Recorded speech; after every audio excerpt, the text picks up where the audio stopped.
On our feet.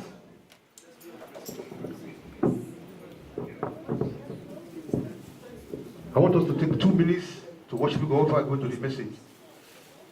Jesus, blessed Jesus, I love your name. I worship God.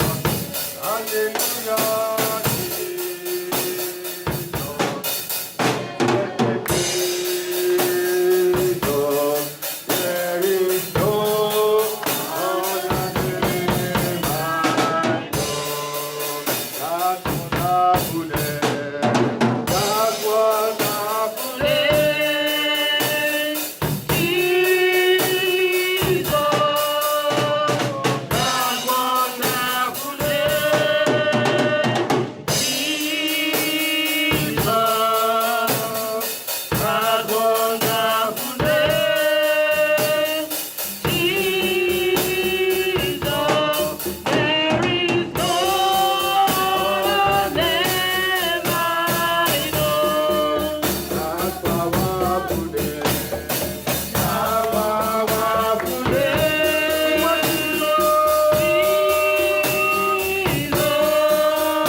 To appreciate God for all the testimonies.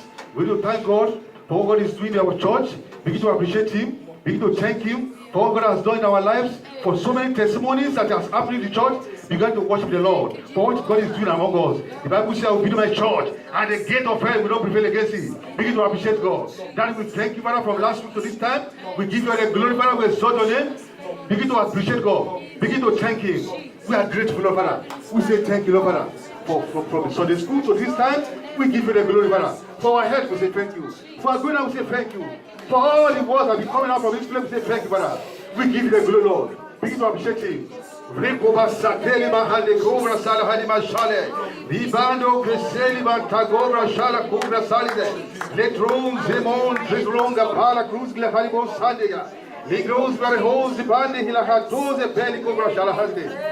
Daddy, we worship you, Lord Father. We give you the glory, Father. As you want to go into what this morning, Father, minister the word by yourself, Lord Father. Let this word God take over the atmosphere in the Lord's sky. Let there be deliverance, Lord Father. Let there be healing, Lord Father. Let there be understanding, Lord Father. We give you the glory, Father. I take over this atmosphere by the anointing of the Holy Spirit, by the power in the name of Jesus Christ. Every power, I stand by the authority of our Lord Jesus Christ. I take authority in this environment by the anointing of the Holy Spirit. Lord, I bless your name, Father. At the end of this message, God will to glorify your name. In Jesus' mighty name, we pray. Amen. Praise the Lord. Hallelujah. Let us be seated. We want to bless the name of the Lord for all the testimonies, for what God is doing among us. We give God the glory. Let the name of the Lord praise in Jesus' name. Amen. If you remember the last time, I was talking on the power of conversion. Maybe I will take one more service on it, then I'll go to another topic. Right. Next year, early next year, I'll continue on this topic, the power of conversion. Because I have some other topics to share with you. If you remember the last word I said in my last message was from Psalm 87. Let me just I want to connect to what I want to be sharing now. Psalm 87. Let me read it. Okay. 87. From verse 1. His foundation is in the holy mountains. The Lord loveth the gates of the Zion more than the dwellings of Jacob. Glorious things are spoken of thee, O city of God. Selah. Praise the Lord. That was last word. That was the last thing I said the last time I gave the message. I said, in the power of conversion, the Bible says, glorious things are spoken of you. So whenever you want to open your mouth and talk, say the word that God said about you. Don't say terrible things. Don't say nonsense about yourself. We are word practitioners and we are supposed to follow like that. We want to follow the word. speak only what the Bible says. And what is written concerning us, the Bible says they are what? They are glorious things. Because we are citizens of Zion. Praise the Lord. So this morning, I read a Bible portion last week. I want to connect another scripture. But because of my time, I was unable to say, let's quickly go to that place. 1 Corinthians 2. I spent some time in that place last week. 1 Corinthians chapter 2. 1 Corinthians chapter 2. Yeah, let me read from here. Because of time, let me read from here. 1 Corinthians 2. When the passage is very small, just one of I will ask to help me read the place. I want to do something. There's a particular thing I want to say last week, but I couldn't say it. He said, verse 6 said, he said, howbeit, I said the word howbeit is however. We speak wisdom. Are you there? Are you in that place? 1 Corinthians 2:6. Are we there? Yes, sir. He said, howbeit, we speak wisdom among them that are perfect, yet not the wisdom of the world, nor of the princes of the world that come to naught. He said, we speak wisdom among them that are perfect. The word perfect here is translated from the Greek word mature. Those that are grown up, children of God. That's what is referring to here. Now, let's look at verse 7.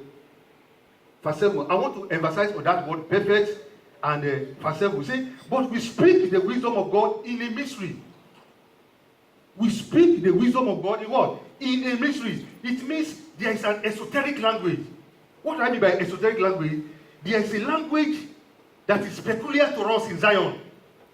There is a way we talk in Zion which is different from the way people talk in the world. For example, if you are a nurse here, nurses, they have a way they talk. When two nurses are talking, they may say something you don't understand. Am I telling you lie? Doctors, when they are talking, they have words that they use. Even though they mean other things, but you don't know what they are saying. The same thing, accountants, when we are talking, we use some word. If an accountant is here, like we have a word like a double entry. Every debit entry must have a corresponding entry, vice versa. If somebody that's not accountant, you don't understand what I'm saying. So he says, we speak wisdom. There's an esoteric language in the church. We are citizens of Zion. We need to talk as a citizen of that place. Don't talk like the world are talking, so that you don't get the result. He said, we speak wisdom among them that are perfect, yet not the wisdom of the world, nor of the prince of the world that come to naught. But we speak the wisdom of God in a mystery. Even the hidden wisdom, now I want you to know this one. Even the hidden wisdom of God, which God ordained before the world unto our glory. That is the word. The word they were speaking, they are anointed words. They are not ordinary words. That's why they have potency, they have power. It is not like the word of any other person. This word we are speaking, they are anointed. And look at it. Anointed man speaking anointed word. Look at the combination. You see, that's the potency of the power. An anointed man speaking anointed word. An anointed woman speaking anointed word. Many people think that it's only pastor that are anointed. No. When you give, let somebody read Acts chapter 8 verse 1:8 for me. Let me just quickly show you that before I go further. Acts 1:8. Acts 1:8. But ye shall receive power after the Holy Spirit, the Holy Ghost is come unto you, and you shall be witness unto me. You see, you shall receive what? Power. The Greek word is dunamis. The Greek word is what? What is the meaning? Is dynamic ability to cause changes. You receive the ability of God. What a human being cannot do, you have the ability to do them. That is the power of the Holy Ghost. So it's not only pastors that are anointed. When you have given your life to Christ, you are also anointed to talk to. I want you to note that point. It's not only pastors that are anointed.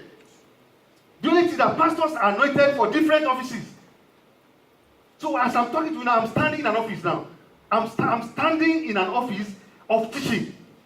So I'm under the anointing now. Praise the Lord. Hallelujah. So in you too, when you give your life to Christ, you are also anointed. You can speak to things and the word, and they will obey you. I want you to note that point. You are not ordinary. In Zion, we don't have, as long as you are born again, you are not an ordinary human being again. People don't know that. I want to take note of that. This word I was speaking, the anointed word. And that's why I want you to know the word again, the perfect. Perfect word. He said, we speak with them among them are perfect. I said, if you want to get a perfect result in your life, you need to speak the word of God, because the word of God is perfect. It will give you correct health. The word of the doctor, they are not perfect because They say today, this is the solution for this one, but tomorrow they say we discover another one, like Pastor said when he was doing Sunday school. I heard recently, most of the physics that we learned when we were in secondary school, the classical physics that they are canceled them, they say they are not read again. Like a pastor was sharing when he was doing Sunday school. They said, when we were young, when we were in secondary school, when we look at Jupiter, they said the planet, they say Jupiter is no longer a planet now. They have knocked it out. That is to show you that human beings, they are not consistent. It's only the word of God as well that is constant. So never base your life on what a scientist is telling you, because tomorrow they will change it. There was a time that malaria was a killer disease because they don't have a solution to it.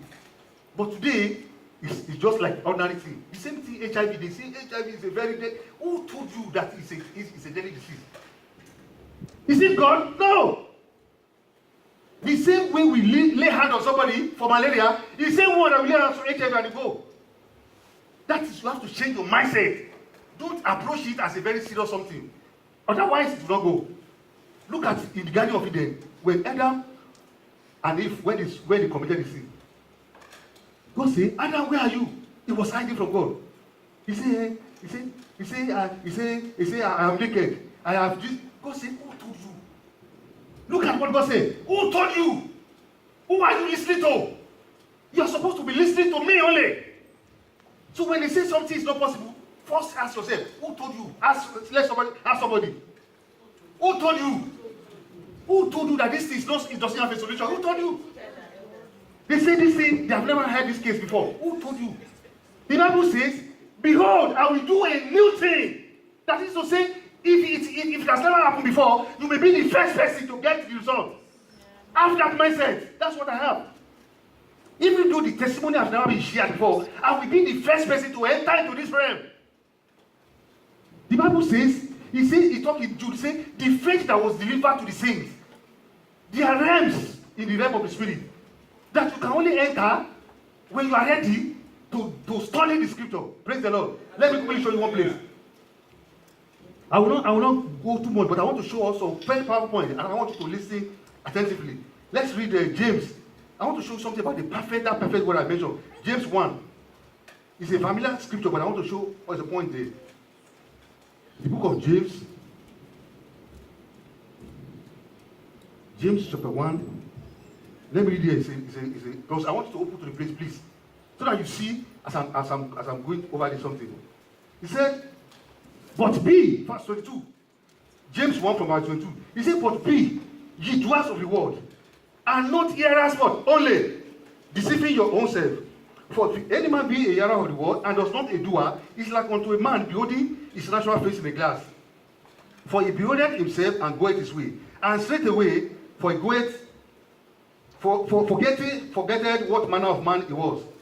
Verse 25, let it together. Want to go. Verse 25, everybody.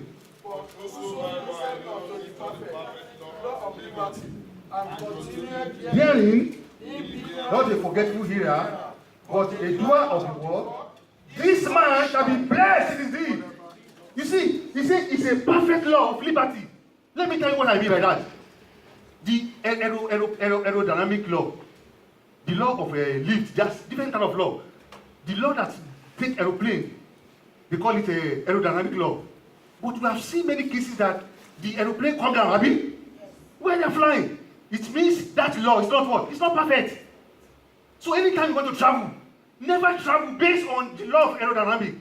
Travel based on this perfect law. The word of God guarantees your safety every time you travel in the air. So anytime you want to enter into that plane, enter into the plane, enter into the law of aerodynamics, use a perfect law. Because the world cannot fall to the ground. It's not possible.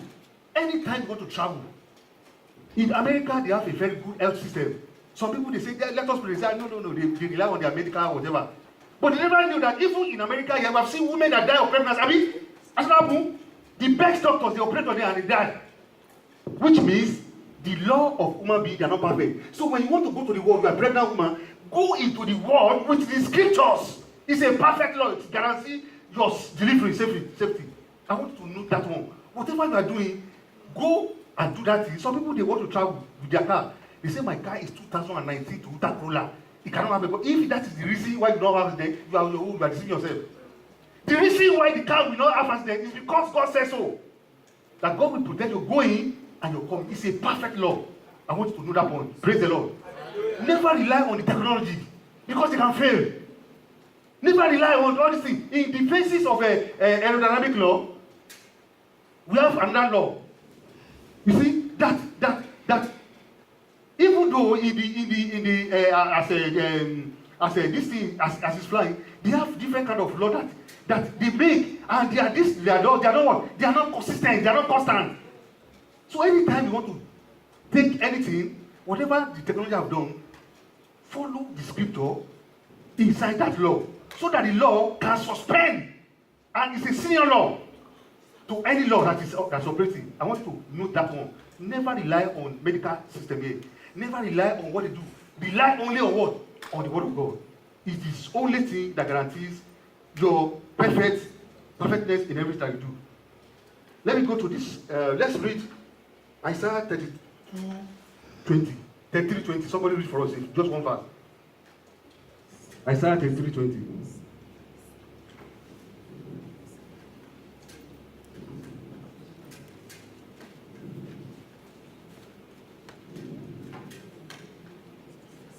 Isaiah 33:20. Isaiah 33:20. It says, "Look upon Zion, the city of our appointed feast and observance. Your eyes will see Jerusalem an undisturbed settlement, a tent which will be taken down. Not one of its days will ever be pulled up, nor any of its robe beside." Praise the Lord.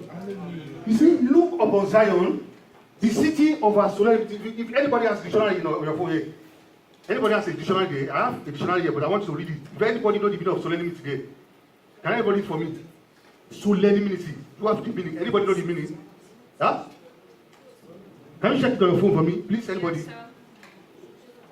Solemnity means the city of. Okay, I'm looking at my time. Look upon Zion, the city of our solemnity. What is the meaning of solemnity? He said it's the city of our dignity. You see, I say something here. Many people, when they come to church, they say, all of us, we are useless before you, God. We are nonsense. Never say that in the New Testament. It's not so. Never do what? Say that in the New Testament. Because that is not what the Bible says. You see, never call yourself useless. There are some examples that we quote from the scripture, which are in fact, I want to tell you that when you read Matthew, Luke, John, they are introduction to the New Testament. The New Testament actually started in the book of Acts. When the Holy Spirit came, that was when the church gave battle. So never use some experience that you see. Sometimes what is written in the Bible, they are not meant for, it's not meant for you. Sometimes they are for a particular person. So never quote somebody's direct verbatim and apply it to yourself. When you are a citizen of Zion, the Bible says you are in a city of dignity. Let me. The state of quality of being serious and dignified. Dignified. These are the concerns of our country. We come from a dignified country. That is to say, we are from Zion. You see, another thing that people don't know again. Let's read. Let me read this before I explain. Let me jump down to, because of my time, let me join up to verse 24. Somebody, let's read verse 24 together. Verse 24. Isaiah 23:24. Want to go? And no resident will say. Everybody, let's go there. Let's go there. Want to go? And no resident will say, "I am sick." The people who dwell have been in the forgiving of the iniquity. He said, and the inhabitants, the citizens of Zion, they should never say, "I'm what? I am sick." I want you to note this point. Please listen. Please listen to this point. You see, many people think that when I was young too, I thought the same way. We thought that we are Christian, give our life to Christ, and one day we go to heaven. We are praying. But you don't know in the scripture, the moment you give your life to Christ, you are already a citizen of heaven. All you need to do is to maintain your faith so that you don't lose the citizenship like America here. Even though you have citizenship, you can lose it. Abi? Because the Bible tells us in 2 Corinthians 5, verse 20. Let's read, please. I want to show you something. So that you don't think, I'm going to heaven. We are already a citizen of heaven. So talk like that. Don't talk like citizens of this place. The Bible says we are in the world, but we are not part of the world. We are just living among them. 2 Corinthians 5:20. Somebody read for us. Yeah. Now then, we are ambassadors of Christ, as through God did teaching you by us. We pray too in Christ still and to be recognized to God. Look at the word. He said, now. That's the first word here. It's not saying futuristic. He said, now we are what? We are ambassadors of Christ. We are citizens of heaven, but we are posted to here to serve as what? As ambassadors here. Have you ever seen an ambassador of any country that is not a citizen of that country? Can America appoint some of us as ambassador here? No. You have to be a citizen before you can become what? An ambassador. So let us talk like an ambassador of our country. Don't let us speak as people that are part of the world. Look at Jesus Christ. He came to earth. He came to earth with as much heaven as possible. If you have an American ambassador in Nigeria, for example, he's not affected by whatever is going on in Nigeria because his salary is being paid from where? From his country here. If things are getting worse in Nigeria, it doesn't concern him because he's being paid by what? By dollars. That's why the Bible says, my God will supply your need according to what? According to the commonwealth in our country. So anytime you want to talk, never say, I am sick. If you are feeling sick, you can say, I'm feeling sick. It's different from I'm sick. There are difference between I'm sick and I'm feeling sick. Never say it. The Bible says you should not say it. There's another place in there, I think Joel 3:10. He said, and let the weak say, I am strong. People, they misunderstand that scripture. It was also in the Old Testament. You see, let me tell you something. The day you give your life to Christ, a Christian is not a poor person that is trying to be rich. I want you to note that point. A Christian is not a weak person that is trying to be strong. A Christian born again child of God is not a sick person that is trying to be healed. The day you give your life to Christ, prosperity, health, they are already downloaded into your account, into your system. So anytime there's no money in your account, in your body, it does not reflect your current situation because our life is spiritual. Never look at the physical to stop. That's why the Bible says, the just shall live by what? By faith, not by what they see. It is in the physical that they say whatever they go to. That's why we have a song, they say, I'm not moved by what I feel. Hallelujah. I'm not moved by what I hear. Hallelujah.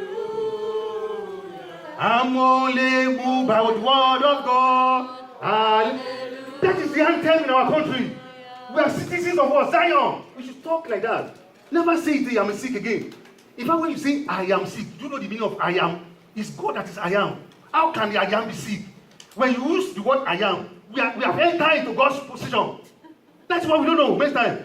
And Jesus can use it. And that's why we can use it. He said, I am the way, I am the truth, I am the resurrection. That means I am everything.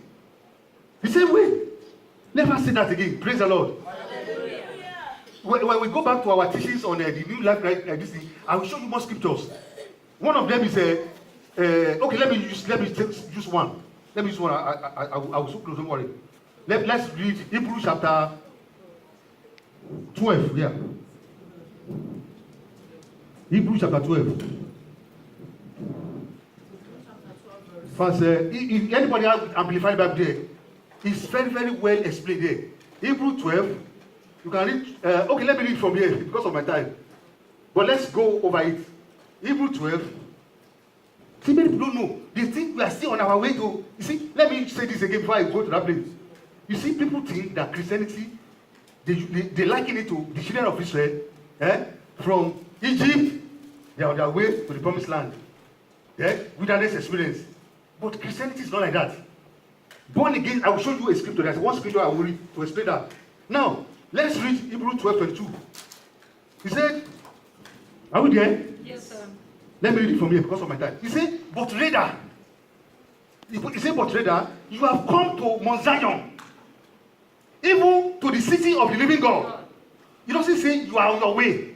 He said you have come, you have arrived. That's it. When you are born again, if you are born again, I'm not talking about everybody. For those that are born again, the Bible says you have arrived in Zion, the city of the living God, the heavenly Jerusalem, and to the countless multitude of angels in the special gathering, and to the church assembly of the first son, who are registered as citizens in heaven. Go and read Psalm 87 that we read that time. You see this one and that one was registered here. They are citizens. Just like when they came back to, for example, me, I was going back to Industrial State, and then they registered my birth that time. That was what my mom told me. So the day I give my life to Christ too, I have a birth certificate from Zion too. The same way to you too. So never talk like we are useless, all of us, we are nonsense. No, don't talk like that. We are dignified people. Talk like that. Dress like that. Walk like that. It's not pride. People think that when you are saying all of us we are useless, they say so. It's not humility, it's stupidity. Because the Bible never says so.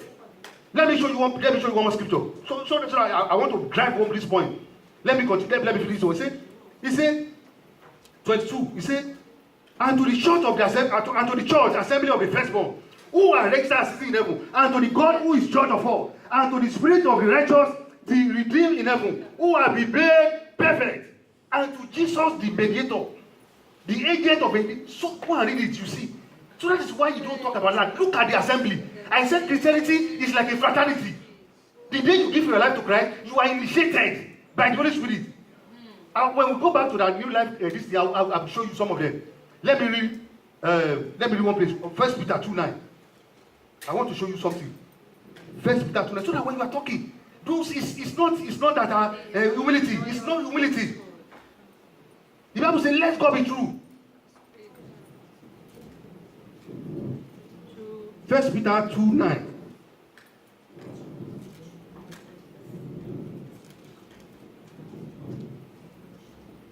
But you are chosen race, a royal priesthood, a consecrated nation, a special people for God's own possession, so that you may proclaim the excellencies, the wonderful deeds, and virtues and perfections of Him who called you out of darkness into His marvelous Praise light. the Lord. Let me read from the Amplified translation. He said, but you. But what? You. He said what? But what? Who? You. Say, but me. Let's personalize it. Me. He said, but me. Look at what the Bible says. He said, but me, I am a chosen race. Everybody, they say, yes, sir. They say, look at the second one. A royal priesthood. They say, well done, sir. A dedicated nation. Yes, sir. God will purchase special people. He said, God's own purchase special people. He said, you have been bought with a price. You are no longer your own when you are born again. You are become. It's like in the army of United States of America. I heard that once you join the army, you cannot resign.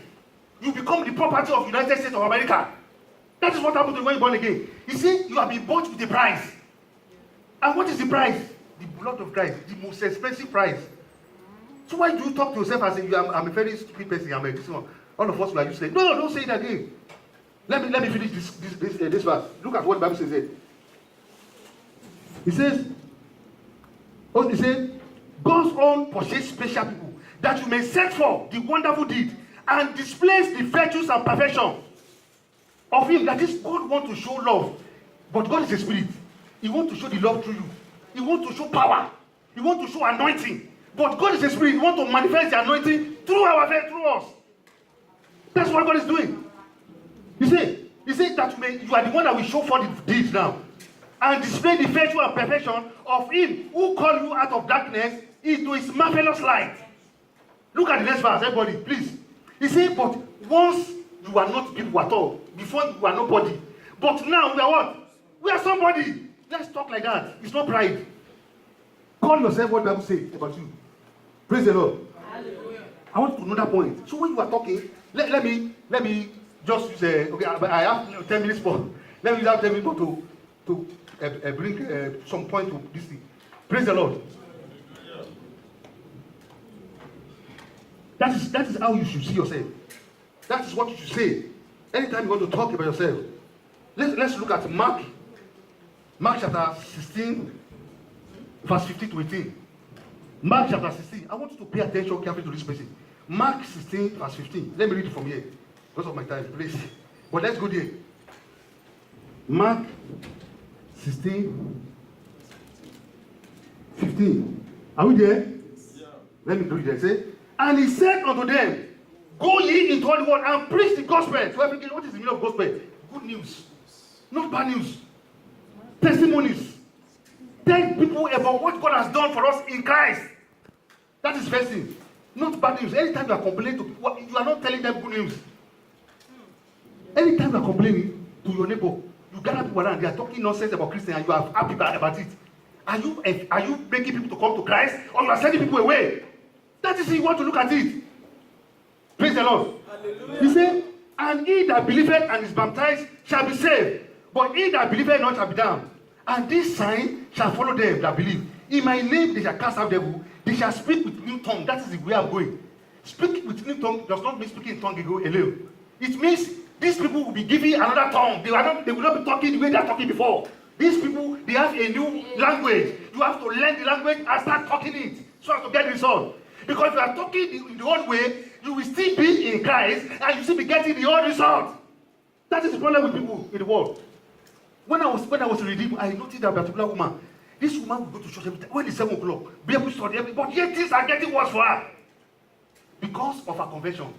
Because of her mind has not been renewed. That's why the Bible says, you see, brothers, I beseech you, by the mercy. Beseech means I need that and beg you. For you to enjoy this Christianity, you have to renew your mind. So as to enjoy it. These are the things I'm enjoying. There are things I'm enjoying already. And I know some people are enjoying it too. One of the blessings that I receive from God is that I thank God for, since I gave my life to, there is no sickness that can mess me up. I will curse it. Let me show you one place before I close. Let me show you something. Praise the Lord. Okay, I see I'm on 5 minutes. Let me use that place. Let me show you one place. Very interesting. But best I will still continue before I show out. Let's read. Okay, let's read. I will read two more. This thing. Colossians 1, 12 and 13.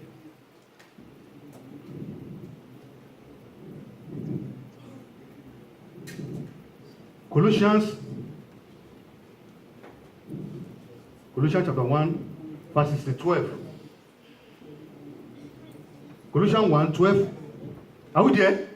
Colossians chapter 1, verse 12 and 13. He said, giving thanks unto the Father, which hath made us me to be partakers of the inheritance of saints in light. If you read it from the Amplified, he said, who has qualified us? That is to say, anytime you want to speak, know that you are qualified. You are not unqualified. Why are you talking like someone that is not qualified? Like unprofessional. We are qualified. I will show you one example of just before I close. We are qualified to speak. So don't speak like somebody who is not qualified. He said, who has qualified us to be partakers of the inheritance in the saints' life. So when you want to talk to evil spirit, talk to them as a senior person to them. Don't talk to them and say, look at David when he want to fight Goliath. David did not say, he said, today I will cut off your head. And it was like this. Is that what he did? The Bible says he charged towards Goliath. And the Bible says there was no sword in his hand. And this Goliath was very heavy with a lot of stuff. That is it.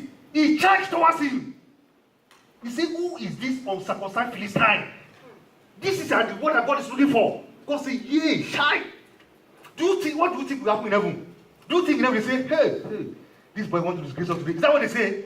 They say, hey, everybody rise to support this guy. Because he's not a bastard. He's what?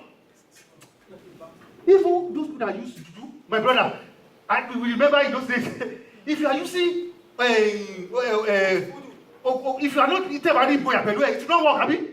Brother, I want to tell you like, my friend, I want to tell you like, if you want to use Oruka for somebody, I remember in those days, and if you don't have confidence, it will not work. That's it.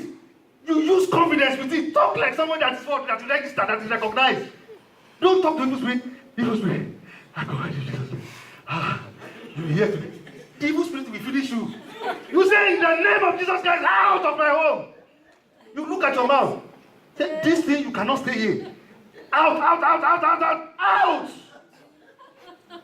Don't talk like that. Hey, God will save us today. Hey. That is why I cannot get the result. Praise the Lord. He said, you have been qualified. Talk like someone that is qualified. These are the realities of in Christ. These are the message. I heard this message and it has changed my life. Mostly, God told me one day I was praying. He said, now you are a very dangerous human being.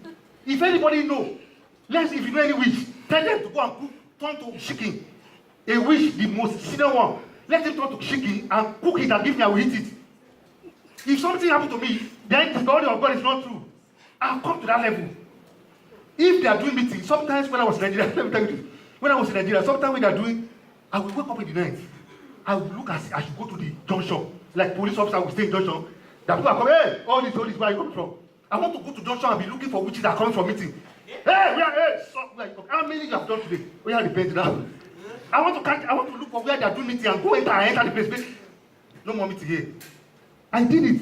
The Bible says the earliest expression of creation, they are waiting for what? For the manifestation of Son of God. Anytime I move to a new place, the first thing I do, I look at the trees around. I say, tree, as from today, no more meeting here. I don't allow any agility in this place. Stop! That is the end. They will never try it. I talk like one that has authority. Don't let us be afraid. Let me show you one example of Jesus Christ as I close. Let's go to Roman. Just one more, please. Let me show you one more example of Jesus before I close it. Okay, don't let me go. I will read that one. Let me show you a very short one. Let me use an example of Acts chapter 3. I will read from here. And as I close, the next one, I will show that of Jesus example. Acts chapter 3. Acts chapter 3. Are we there? Yeah. Look at that example now. Let me read from here, please, because of my time. Please, but I want you to open to that place. He said, now Peter and John went up together into the temple at the hour of prayer, being the ninth hour. And a certain man, lame from his mother's womb, was carried, whom they laid daily at the gate of the temple, which is called Beautiful, to ask alms of them that enter into the temple. Who see Peter and John about to go into the temple, ask an alms. Verse 4, he said, and Peter, fastening his eyes upon him with John, he said, look on us. Look at what I said. In the name of the Spirit, if you want to move from one point to another, the first thing is to look. Looking is very important in the spirit realm. He said, look on us.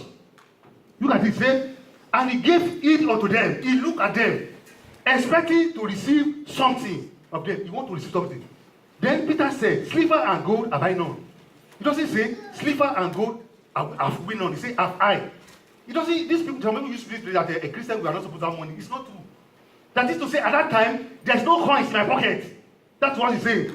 But he said something. He said, for such as I have. Look at it. If I have to be today, they say, this man is proud. Is he pride? No.